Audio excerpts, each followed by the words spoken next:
बिस्मिल्लाहिर्रहमानिर्रहीम। ये ग्री फेरी इकोनो model inverter AC है जो मार्च के एंड में ग्री ने लॉन्च किया और मैंने अराउंड अप्रैल के शुरू में इसको परचेज़ किया था और इसको मैंने डिफरेंट तरीक़ों से इसको टेस्ट कर रहा हूँ इसकी कूलिंग को। तो जिसका इनिशियल रिव्यू था उसकी वीडियो भी मैंने पोस्ट की हुई है। अभी ये है कि ग्री के 3 इन्वर्टर मॉडल्स मार्केट में अवेलेबल हैं। पोलर सीरीज़ जो कि पुराना उनका G10 इन्वर्टर जिसको कहते थे वो है CITH, और उसके बाद फेरी इकोनो और फेरी। तो ये जो है फेरी और इसमें क्या फ़र्क है, दोनों का इंडोर जो है वो सेम है, एक साइज़ का है और स्पेक्स भी एक है, बिल्कुल स्पेक्स एक है इनके। अगर आप इनकी ग्री की वेबसाइट पर जाएं तो आप दोनों को कंपैरिजन भी कर सकते हैं। और आउटडोर यूनिट का फ़र्क है, फेरी का जो है वो आउटडोर इसके मुकाबले में बड़ा है, लेकिन इसके अलावा दोनों में कोई फ़र्क नहीं है। इसकी जो प्राइस है वो 103,000 है, 1,03,000, और उसकी जो फेरी की जो प्राइस है वो है 1,18,000। ये नॉन वाईफाई मॉडल है। अच्छा, अब इसमें एक तो है कि इसकी जो कूलिंग है, इसकी कूलिंग बहुत इम्प्रेसिव है और बहुत कम टाइम में ये कमरे को बहुत ज़्यादा ठंडा कर रहा है। चूँकि अभी जून स्टार्ट नहीं हुआ लेकिन पिछले कुछ दिनों से गर्मी आ चुकी हुई है, तो और इस टाइम पे भी धूप है, तो इसकी कूलिंग का एक थोड़ा टेस्ट किया जा सकता है। इस टाइम पे मैंने इसको 24 पे किया हुआ है और इसको मैंने 5 मिनट्स पहले स्टार्ट किया था, तो 0 एम्पेयर से लेके ये कोई 3.7 एम्पेयर तक गया है और ये विदिन 5 मिनट्स इसने ये काम किया। और इसे कमरा इस टाइम बहुत ठंडा है। इसका जो फ़ैन है उसकी एक मैं आपको बात बता दूँ, इसकी फ़ैन अगर आप 3 स्पीड पे चलाते हैं तो उसकी आवाज़ ज़्यादा है और लेकिन वो कमरा बहुत जल्दी ठंडा करता है। और ये कमरा जो है ये एक बड़ा कमरा है, ये ऊपर का कमरा है और इसकी जो मेजरमेंट्स है वो 20 फीट बाय 12 फीट है। और ये कमरा चूल्हा बन जाता है, गर्मियों में बहुत गर्म हो जाता है ये कमरा। और इस कमरे के अंदर 3 पंखे लगे हुए हैं क्योंकि अदरवाइज जो है पंखों में इसमें गुजारा ही नहीं होता।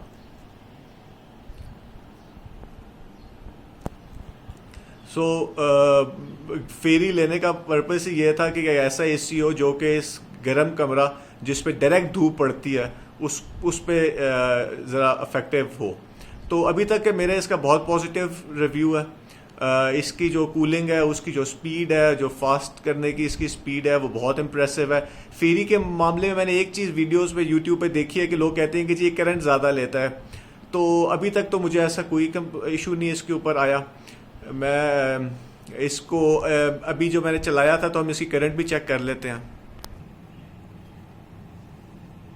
इस टाइम के ऊपर ये 3.27 एम्पेयर ले रहा है और कूलिंग ये कर रहा है इस टाइम पे। इसका भी इन्वर्टर जो है वो ऑफ नहीं हुआ, ये कूलिंग कर रहा है इस टाइम पे, कंसिस्टेंट इसी के ऊपर स्पीड के ऊपर ही है ये।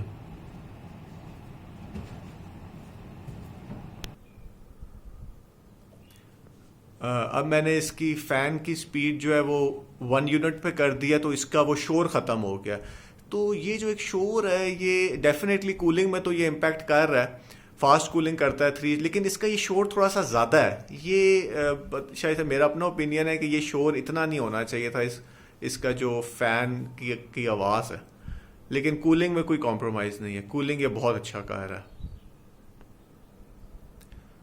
अब जो है चूंकि मैं इसको सोलर के ऊपर चला रहा हूँ, तो हम लोग अगर आप में से कोई इसको सोलर सिस्टम पे चलाना चाहते हैं तो उसका भी हम देख लेते हैं कि इस टाइम के ऊपर ये कितने एम्पेयर ले रहा है, सोलर पे कैसा चलता है।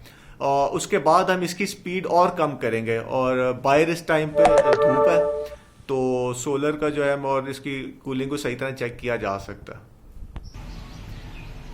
चलिए, बाहर भी इस टाइम पे धूप अच्छी खासी है हुई है।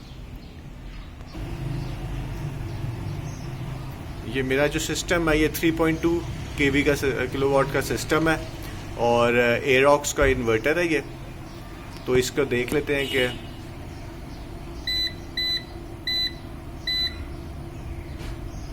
सोलर जो है 800 वाट्स जनरेट कर रहा है और कितने ये एम्पेयर 3.6 एम्पेयर इस टाइम सोलर जनरेट कर रहा है, यानी कि एसी जो है इस टाइम पे कंफर्टेबली हम लोग सोलर के ऊपर चला रहे हैं। ये विदाउट बैटरी सिस्टम है और 26% लोड है। अच्छा, अब हम कैसे चेक करेंगे कि ये 100% सोलर के ऊपर ही लोड चल रहा है? तो उसके लिए एक तरीका तो होता है कि आप बाहर जाके मीटर से देख लें और वायरिंग से भी चेक किया जा सकता है। तो मैंने इसका जो आसान तरीका रखा हुआ है वो ये है कि मैंने एक प्राइवेट मीटर लगवा लिया है इसके साथ ही। तो उससे जब ये बिल्कुल स्टॉप होता है तो मुझे बिल्कुल पता चल जाता है कि जी सारा कुछ जो है वो सोलर के ऊपर ही है। और जब वापडा होती है या लोड शेयरिंग हो रही होती है तो इसका ये व्हील जो है ये मूव करना शुरू कर देता है। तो इस टाइम हम देख सकते हैं कि ये पूरा एसी जो है सोलर के ऊपर लोड चल रहा है इसका। अच्छा, मैंने इसका जो थर्मोस्टेट है वो 19 पे कर दिया। कमरा बहुत ठंडा है कंसिडरिंग कि ये ऊपर वाला कमरा है। आप जैसे इस कमरे में एंटर होते हैं तो आपको आइडिया हो जाता है कि कूलिंग का। 19 पे इसको करने से कोई 2-1 मिनट में जो है इस टेम्परेचर तो खैर और इसने गिरा दिया, कमरा बहुत ज़्यादा ठंडा कर दिया उसने, और ये 5.46 के ऊपर चला गया इस कंपेयर। तो नॉर्मली जो ये 1.5 टन के एसीज होते हैं वो मैक्स जो है कोई 9 तक नॉर्मली जाते हैं। तो उस हिसाब से तो ये ठीक एम्पेयर ही ले रहा है, कोई बहुत ज़्यादा एम्पेयर भी नहीं है, बहुत कम भी नहीं है। इस टाइम जो सोलर पैनल्स हैं, जब मैंने उसको 19 पे किया है वो 7 एम्पेयर्स जनरेट कर रहे हैं और इसमें से अराउंड 6 जो है 5.5 से 6 तक जो है वो एसी के हैं और बाकी घर के बाकी लोड के हैं। ये आप आउटपुट देख सकते हैं 1.55 किलो वोल्ट एम्पेयर।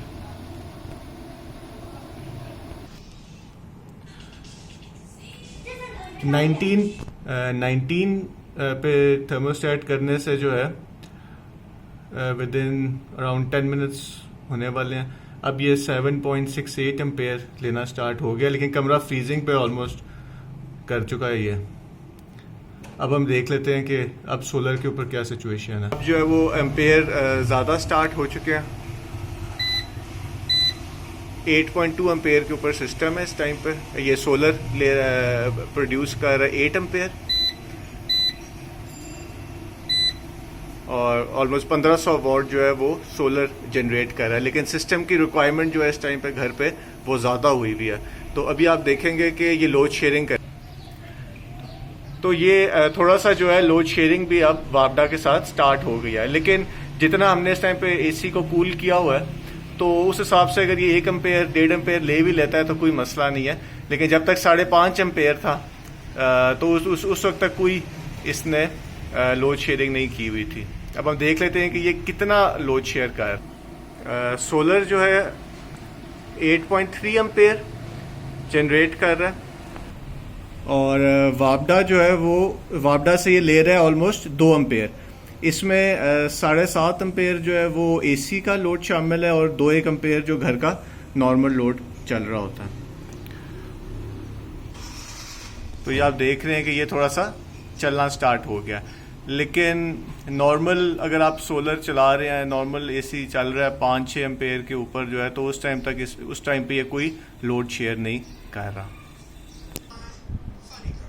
कमरा जो है फ्रीजिंग कोल्ड है। तो रिव्यू को हम अब एंड करते हैं और हम बहुत सेफली कह सकते हैं कि ग्री फेरी इकोनो जो है वो एक कामयाब एसी है, एक बहुत ही अच्छा एसी है। कूलिंग स्पीड जो है इसकी बहुत इम्प्रेसिव है, कूलिंग स्पीड बहुत अच्छी है और सोलर के ऊपर बिल्कुल ठीक कंपैटिबल चलता है। जैसा मैं एक्सपेक्ट कर रहा था वैसे ही चल रहा है। मेरा 3.2 किलोवाट सिस्टम है, अगर किसी का 5 है 10 है तो उसको तो बिल्कुल वापडा शेयरिंग भी नहीं होगी। जो मेरे आपने देखा कि 2-1 एम्पेयर वो लोड शेयर कर रहा था बहुत कूलिंग स्पीड के ऊपर। तो 19 के ऊपर तो हम नॉर्मली चलाते भी नहीं है, नॉर्मली 24-25 पे चल रहा होता है। तो मैं इसको रिकमेंड करूँगा इस एसी को। ये एक नया एसी है, न्यूली लॉन्च्ड है और फेरी की सारी फीचर्स अवेलेबल हैं इसमें। सिर्फ आउटडोर का थोड़ा सा फ़र्क है, वो भी स्किप किया जा सकता है, कोई बहुत किलर फ़र्क नहीं है। इसके अलावा ये एक ज़बरदस्त एसी है। बहुत बहुत शुक्रिया।